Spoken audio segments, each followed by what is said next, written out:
بسم اللہ الرحمن الرحیم۔ السلام علیکم معزز طلباء کرام، آپ سب کیسے ہیں؟ آج ہم موطا امام محمد کے سبق نمبر 274 کو پڑھیں گے۔ آج کے ہمارے سبق کا عنوان ہے دونوں تشریحات۔ چونکہ باب القسامت میں ہم نے 2 حدیثیں پڑھی اور دونوں کی وضاحت و مطلوب ہے، تو اس لیے ان دونوں کی وضاحت آج کے درس میں بیان کی جائے گی۔ تو پہلی جو حدیث ہے حضرت علی رضی اللہ تعالیٰ عنہ سے یہ پہلا اثر مذکور ہے کہ بنو سعد کے ایک آدمی نے بنو جہنیہ کے ایک شخص کی انگلی اپنے گھوڑے کے نیچے دے دی، تو وہ آدمی خون بہنے کی وجہ سے مر گیا۔ تو حضرت عمر رضی اللہ عنہ نے مقدمہ پیش ہونے کے بعد بنو سعد سے فرمایا کیا کہ تم میں سے 50 آدمی وہ یہ قسم اٹھا سکتے ہیں کہ مرنے والا مذکور جو شخص ہے یہ اسی زخم سے نہیں مرا؟ تو انہوں نے قسم اٹھانے سے انکار کر دیا۔ پھر دوسرے فریق سے یہی پوچھا کہ تم قسم اٹھا سکتے ہو؟ تو انہوں نے بھی انکار کر دیا۔ اس کے بعد حضرت عمر رضی اللہ عنہ نے بنو سعد کے افراد پر نصف دیت ادا کرنے کا فیصلہ فرما دیا۔ اچھا، اب یہ مسئلہ تو آپ نے سماعت کیا، یہ حدیث میں یہ مضمون گزر بھی چکا۔ قسامت کا اگر آپ کے ذہن میں نہیں ہے کہ کیا ہوتی ہے، تو یہ کسی علاقے میں کوئی لاش پائے گی تو علاقے والوں میں سے 50 بندوں سے قسم لی جائے گی کہ یہ ہم نے نہیں مارا۔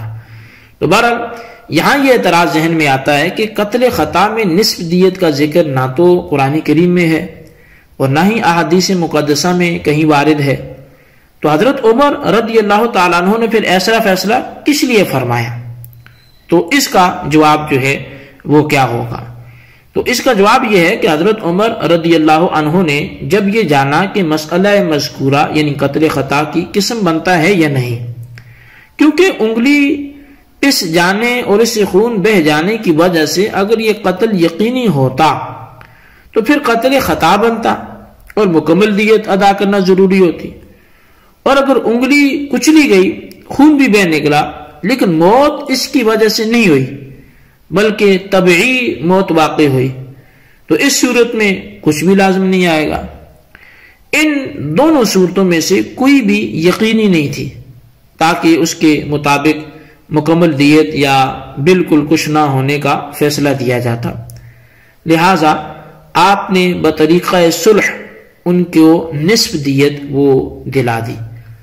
یہ نام کی تو دیت تھی، لیکن در حقیقت یہ نصف دیت کے برابر رقم ادا کرنا ازروی صلح کے تھا۔ اس صورت اور فیصلہ جیسی ایک حدیث پاک بھی منقول ہے، وہ یہ کہ حضرت جریر بن عبداللہ رضی اللہ عنہ سے امام بغوی ذکر کرتے ہوئے لکھتے ہیں کہ نبی علیہ السلام نے بھی آدھی دیت کا فیصلہ فرمایا تھا۔ امام بغوی لکھتے ہیں کہ نبی علیہ السلام کا نصف دیت دلوانا دراصل مقتول کے ورثاء کی دلجوئی کے طور پر تھا۔ امام بغوی کی اس روایت کو مولوی عبدالحی نے بھی موطا امام محمد کے حاشیے پر لکھا ہے۔ خلاصہ یہ ہے کہ حضرت عمر رضی اللہ عنہ نے بنو سعد کو جو نصف دیت ادا کرنے کو فرمایا، اس میں دراصل بنو جہنیہ کی دلجوئی مقصود تھی، اور یہ مصالحت کے طور پر تھا، کیونکہ قتل خطا بھی جب یقیناً نہ بن سکے اور طبعی موت بھی یقیناً نہ بن سکے تو پھر مصالحت کا طریقہ ہی بہتر تھا۔ ایسے معاملے میں حکم بھی یہی ہے کہ فریقین کے مابین مصالحت کرا دی جائے۔ مصالحت کے تحت جو کچھ بھی صلح نامہ کے تحت مقرر ہو جائے وہ درست ہے۔ حضرت عمر رضی اللہ عنہ نے اسی لیے حضرت ابو عبیدہ بن جراح رضی اللہ عنہ کی طرف لکھ بھیجا کہ اگر تمہارے پاس اسی طرح کوئی مقدمہ آ جائے تو مصالحت کی کوشش کرنا تاکہ خون بھی ضائع نہ جائے اور حدود شرعیہ کی بھی مخالفت نہ ہو۔ اچھا، یہ پہلی مسئلے کی وضاحت تھی، پہلی حدیث کی۔ اور جو دوسرا اثر تھا تو حضرت عبداللہ بن سہل اور حضرت محیصہ کا خیبر کی طرف روانہ ہونا اور واقعہ مذکورہ کا پھر رونما ہونا، اس کی تفصیل بقدر ضرورت یہ ہے کہ وہاں پہنچنے کے بعد حضرت محیصہ کو کسی نے خبر دی کہ تمہارے ساتھی عبداللہ بن سہل کو کسی نے قتل کر دیا۔ آپ کو یہود پر شک تھا، ان سے پوچھا تو انہوں نے اس قتل میں ملوث ہونے کا صاف صاف انکار کر دیا۔ تو حضرت محیصہ واپس تشریف لائے اور اپنے بڑے بھائی حویصہ اور عبداللہ بن سہل کے بھائی عبد الرحمن کو ساتھ لیا اور نبی علیہ الصلوۃ والسلام سے اس بارے میں عرض اور معروض کرنے کی تیاری کی۔ تو نبی علیہ الصلوۃ والسلام کی بارگاہ میں حاضر ہوئے تو محیصہ نے چاہا کہ گفتگو کا میں آغاز کروں۔ اس پر نبی علیہ الصلوۃ والسلام نے فرمایا کہ پہلے بڑے بھائی کو موقع دو۔ بہرحال گفتگو ہوئی تو ان کی گفتگو کے بعد آپ نے فرمایا کہ یہودیوں کو دیت دینا پڑے گی ورنہ تم ان کے خلاف اعلان جنگ کر دو۔ آپ نے خیبر کے یہودیوں کو خط لکھا اور اس قتل کے بارے میں ان سے دریافت فرمایا۔ تو خیبر کے یہودیوں نے حلفیہ جواب میں لکھا کہ ہم نے قتل نہیں کیا۔ اس پر آپ صلی اللہ علیہ وسلم نے حویصہ، محیصہ اور عبد الرحمن سے فرمایا جن پر تمہیں شک تھا وہ تو قسم اٹھا گئے کہ ہم نے قتل نہیں کیا، اب اگر تم اپنے بھائی کے خون کے حقدار بننا چاہتے ہو تو تم قسمیں اٹھاؤ۔ انہوں نے بھی قسم اٹھانے سے انکار کر دیا۔ تو آپ نے پوچھا اگر یہود قتل نہ کرنے کی قسم اٹھا لیں تو کیا تم اسے تسلیم کر لو گے؟ تو وہ عرض کرنے لگے کہ نہیں، کیونکہ وہ مسلمان ہی نہیں ہیں، انہیں قسم اٹھانے میں کوئی بوجھ محسوس نہیں ہوگا۔ یہاں مدعیان نے جو قسم اٹھانے سے انکار کیا اس کی وجہ یہ تھی کہ انہوں نے اپنی آنکھوں سے قتل ہوتے تو نہ دیکھا تھا، محض یہود پر شبہ تھا اور یہود کی قسم پر اعتبار نہ تھا، اس لیے نبی علیہ الصلوۃ والسلام نے فیصلہ فرمایا کہ مقتول کی دیت میں اپنی طرف سے 100 اونٹ ادا کرتا ہوں۔ اب زیر بحث جو مسئلہ ہے اس میں چونکہ ائمہ حضرات کے اختلاف ہے اس لیے اس کی وضاحت ضروری ہے۔ قسامت کا طریقہ کوئی نیا طریقہ نہیں تھا بلکہ دور جاہلیت میں بھی یہ مروج تھا۔ بعض نے کہا کہ اس کا اجرا ابو طالب نے کیا، اس کی تائید بخاری شریف کی ایک روایت بھی کرتی ہے، وہ یہ کہ ایک شخص ہاشمی کسی سوداگر کا ملازم بن کر سفر میں تھا تو راستے میں ایک قافلے سے ملاقات ہوئی تو قافلے والوں میں سے کسی شخص کی بوری میں سوراخ ہو چکا تھا جس کی وجہ سے اس کے اندر کی چیز گر رہی تھی۔ اس بوری والے نے اس ہاشمی سے رسی مانگی تو ہاشمی نے اپنے مالک کی اجازت کے بغیر رسی دے دی۔ خیر قافلہ چلتا بنا اور یہ دونوں اپنے سفر پر روانہ ہوئے۔ کچھ دیر بعد مالک نے ہاشمی سے رسی مانگی تو ہاشمی نے بتایا کہ وہ رسی تو میں نے قافلے مذکورہ کے ایک شخص کے مانگنے پر اسے دے دی تھی۔ اس پر مالک نے ہاشمی کو بہت سخت زد و کوب کیا یہاں تک کہ وہ قریب المرگ ہو گیا۔ اسے اسی حالت میں چھوڑ کر وہ چلتا بنا۔ کچھ چرواہے وہاں آئے تو انہوں نے اسے زخمی اور اس طرح بڑی نازک حالت میں دیکھا تو ہاشمی نے کہا کہ تم میں سے جب اگلے سال کوئی حج کرنے جائے تو جناب ابو طالب کو بتا دینا کہ مجھے فلاں آدمی نے قتل کیا ہے۔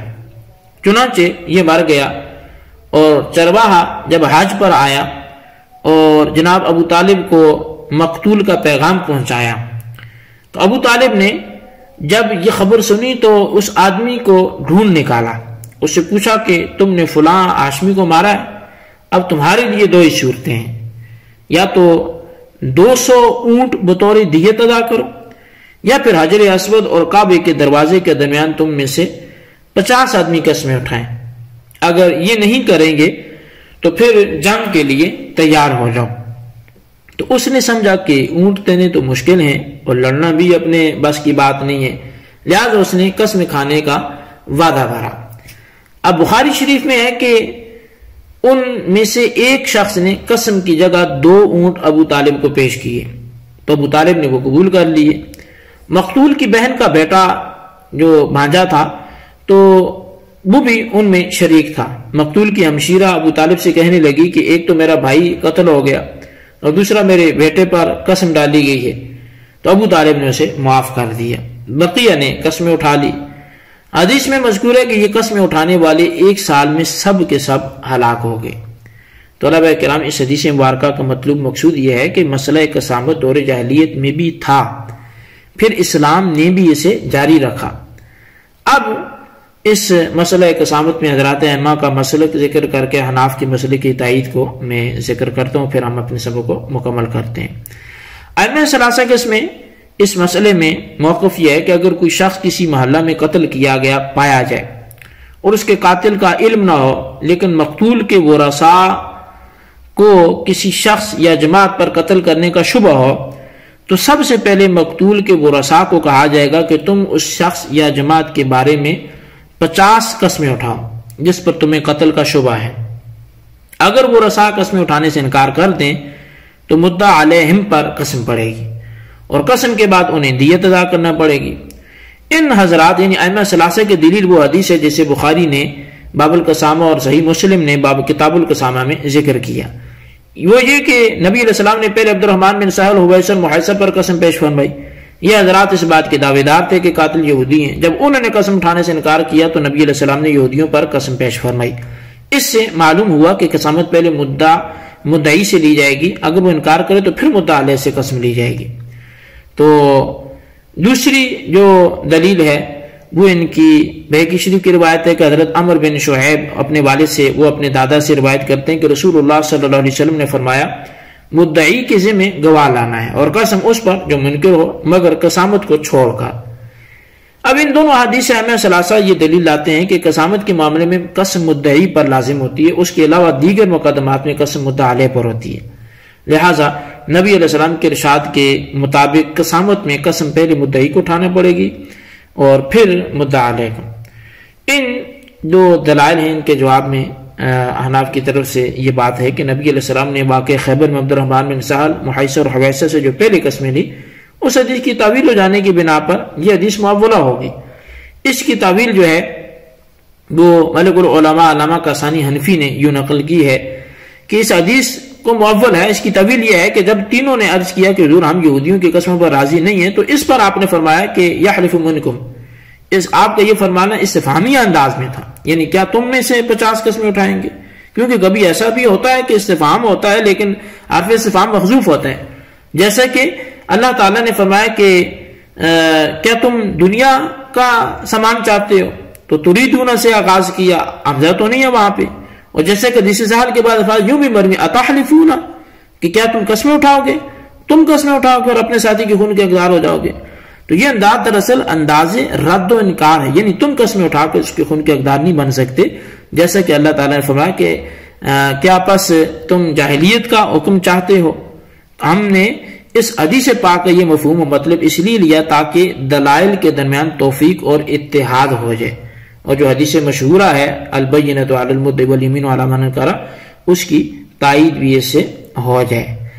اور دوسری جو جواب ہے اس حوالے سے دوسری حدیث کا، وہ بہقی شریف کے الفاظ الا القسامہ سے ائمہ ثلاثہ نے جو یہ استدلال فرمایا کہ عام قانون یہی ہے کہ پہلے مدعا علیہ پر قسم اور گواہی مدعی پر ہوتی ہے، لیکن قسامت کا قانون اس سے مستثنا کر دیا، اس میں مدعا علیہ کے بجائے مدعی پر قسم ڈالی گئی۔ امام قاسانی نے فرمایا کہ یہ حدیث بھی پہلی حدیث کی طرح معول ہے، اور اس پر بدائع ثنائے میں یہ موجود ہے کہ جواب یہ ہے کہ استثناء اگر ثابت ہو تو اس کی دو تعویلیں ہیں۔ ان میں ایک یہ ہے کہ یمین مدعا علیہ پر بعینہ ہی ہے، مگر قسامت میں اس میں وہ قسم اٹھاتا ہے جس پر بعینہ ہی قتل کرنے کا دعویٰ نہیں کیا جاتا۔ دوسری تعویل یہ ہے کہ مدعا علیہ پر کل اور صرف قسم ہی لازم ہوتی ہے، مگر قسامت میں کہ یہاں قسم کے ساتھ ساتھ دیت بھی واجب ہوتی ہے۔ معزز طلبہ کرام، اس عبارت کا مطلب یہ ہے کہ جو حدیث مشکورہ میں وارد ہے البینۃ علی المدعی والیمین علی من انکر، تو گواہی مدعی کے ذمہ اور قسم مدعا علیہ پر ہے۔ اس سے قسامت کو جو مستثنا فرمایا گیا یعنی قسامت میں ایسے نہیں ہے، اس کا مطلب یہ ہے کہ ہر مقدمہ میں قسم ایسے مدعا علیہ پر ہوتی ہے جو معین اور جانا پہچانا ہوتا ہے، لیکن قسامت میں اگرچہ مدعا علیہ معین نہیں ہے پھر بھی یہاں قسم مدعا علیہ پر ہی ہوگی اگرچہ وہ غیر معین ہو۔ قسامت میں نہ تو مدعا علیہ مقرر کیا جاتا ہے کہ مقتولوں کے جو ورثاء ہیں کسی کا نام معین کر کے انہیں قتل کا ذمہ دار ٹھہرائیں اور ان کے خلاف دعویٰ کریں، دوسری تعویل کا مطلب یہ ہے کہ عام مقدمات میں مدعا علیہ پر صرف قسم اٹھانے کا بوجھ اور ذمہ داری ہوتی ہے، لیکن قسامت میں قسم کے ساتھ ساتھ دیت بھی واجب ہوتی ہے، اس لیے الا القسامہ فرما کر اسے عام مقدمات سے الگ امتیازی طریقہ سے بیان کیا۔ تو اس سے کوئی دوسری طرف جو لے گئے ہیں کہ اس کا حکم جی یہاں قسامت میں الگ ہوگا، تو ایسا بالکل بھی نہیں ہے۔ تو مسئلہ وہی ٹھیک ہے جو احناف نے بیان کیا۔ تو بہرحال یہ اس حوالے سے آخری باب تھا دیات کے حوالے سے۔ اب کتاب الشہادہ سے انشاءاللہ ہم آئندہ اپنے سبق کو آغاز شروع کریں گے۔ اللہ تبارک و تعالیٰ سے دعا جو ہم نے پڑھا سنا سے یاد رکھنے کی توفیق نصیب فرمائے، آمین بجاہ النبی الامین صلی اللہ علیہ وسلم۔